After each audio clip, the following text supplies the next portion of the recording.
Hey, what's going on, everybody? This is Tyrone back with Tech Life. Article comes to you guys from Mike over at Light Reading. I'll leave a link to it in the description so you guys can check it out. So there's a whole backstory to this. I don't want to get into that. I'll just summarize briefly.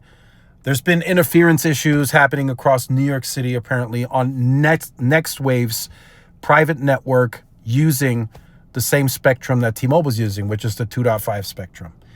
They've been bickering back and forth, and there's a new filing that just came out from NextWave, and T-Mobile is saying, I'm not going to reduce anything because no customers.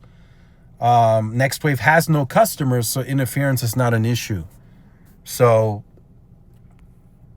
I mean, they're saying that NextWave is just a spectrum speculator with no customers, so network interference isn't a concern.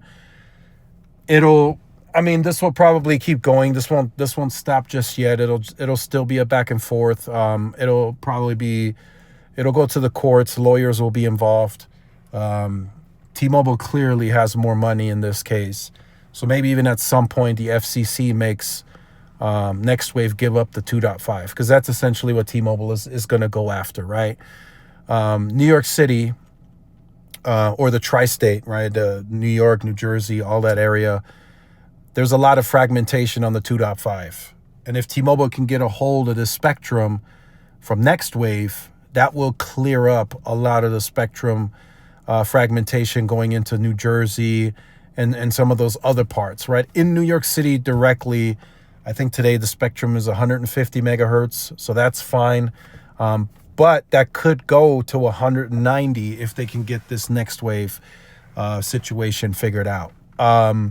If not, then, if it does go to the courts and they do side with NextWave, then T-Mobile at some point will have to power down 2.5 in New York City. And that's also stated in this article. But T-Mobile's argument, if there are no customers to serve, then there can be no service, requiring a reduction in power, right? And like I said, there's a whole backstory to this. And T-Mobile did say that if they had customers using it, then T-Mobile would probably, reduce power, right? So, but in this case, I just don't know how the FCC is going to view this. And as you can see, there's the backstory to it. T-Mobile is more powerful from a legal perspective versus NextWave. So I don't know how far this goes. It's kind of been a back and forth, but at some point the FCC will have to make a decision, right? There's new filings that are coming out. At some point in time, they will have to make a decision. So just wanted to share that with you guys. I'm hoping that we can get a solution soon, whatever the fix is, so we can kind of move on. And if T-Mobile has to power down whatever they have to do, whatever the outcome will be, we'll definitely keep you guys up to date. So let me know your thoughts in the comments. Like, share, subscribe. See y'all in the next one. Peace.